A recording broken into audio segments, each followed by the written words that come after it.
Hi అండి, welcome back to my channel. ఈరోజు నేనైతే మిరియాల రసం చేస్తున్నాను. ఇది చాలా బాగుంటుంది, అలాగే చిన్నపిల్లలకి చాలా నచ్చుతుంది. సో ఇప్పుడు మనం స్టార్ట్ చేద్దాం. ఫస్ట్ నేను ఒక గిన్నె పెట్టుకొని దాంట్లో ఆయిల్ వేసుకున్నాను. ఆయిల్ వేడెక్కిన తర్వాత తాలింపు గింజలు వేసుకుంటున్నాను. ఇవి కొంచెం వేగిన తర్వాత నేను వెల్లుల్లి వేసుకుంటున్నాను. ఈ చారుకి మనకి తాలింపే మంచి టేస్ట్ వస్తుంది. సో ఇవి కొంచెం వేగాయి కదా, దీంట్లో నేను ముందుగా కట్ చేసుకున్న ఉల్లిపాయ వేస్తున్నాను. ఇది కూడా కొంచెం వేగాలి. వేగింది కదా, ఇప్పుడు దీంట్లో నేను అల్లం పేస్ట్ వేస్తున్నాను.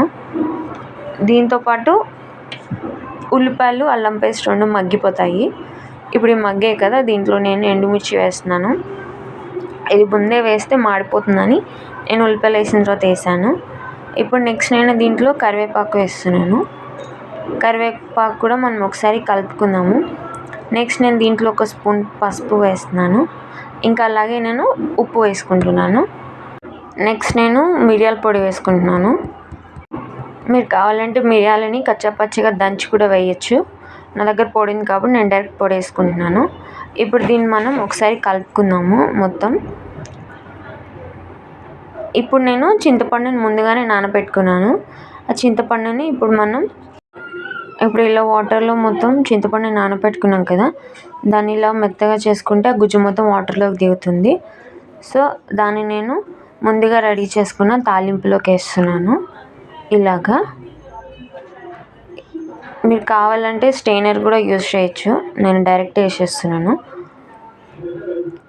ఇప్పుడు వాటర్ మొత్తం దాంట్లోకి వేసుకున్నాం కదా, ఇప్పుడు నెక్స్ట్ మనం పులుపుకి తగ్గంత వాటర్ వేసుకోవాలి. మీకు కొంచెం పుల్లగా కావాలనుకుంటే కొంచెం వాటర్ తక్కువ వేసుకోండి. బట్ నేను నాకు టేస్ట్కి తగ్గట్టు వాటర్ వేసుకున్నాను, కొంచెం పుల్లగా ఉండేటట్టు, మరీ ఎక్కువ పుల్లగా కాకుండా.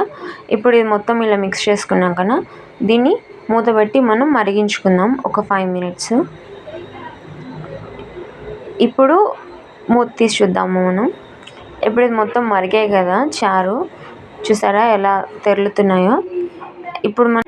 ఇప్పుడు మనం స్టవ్ సిమ్లో పెట్టుకొని దీంట్లో కొంచెం కొత్తిమీర వేసుకుందాము. అంతే అండి, మిరియాల రసం రెడీ. చాలా ఈజీగా సింపుల్గా చేసుకోవచ్చు. చిన్నపిల్లలకి ఇలా చేసి పెట్టండి, వాళ్ళు చాలా ఇష్టంగా తింటారండి. అంతే అండి, ఎంతో ఈజీగా సింపుల్గా చేసుకోవచ్చు మిరియాల చారు. ఎలా ఉందో మీరు ట్రై చేయండి, కింద కామెంట్ సెక్షన్లో కామెంట్ చేయండి. అలాగే మా ఛానల్ని లైక్ చేయండి, షేర్ చేయండి, సబ్స్క్రైబ్ చేయండి.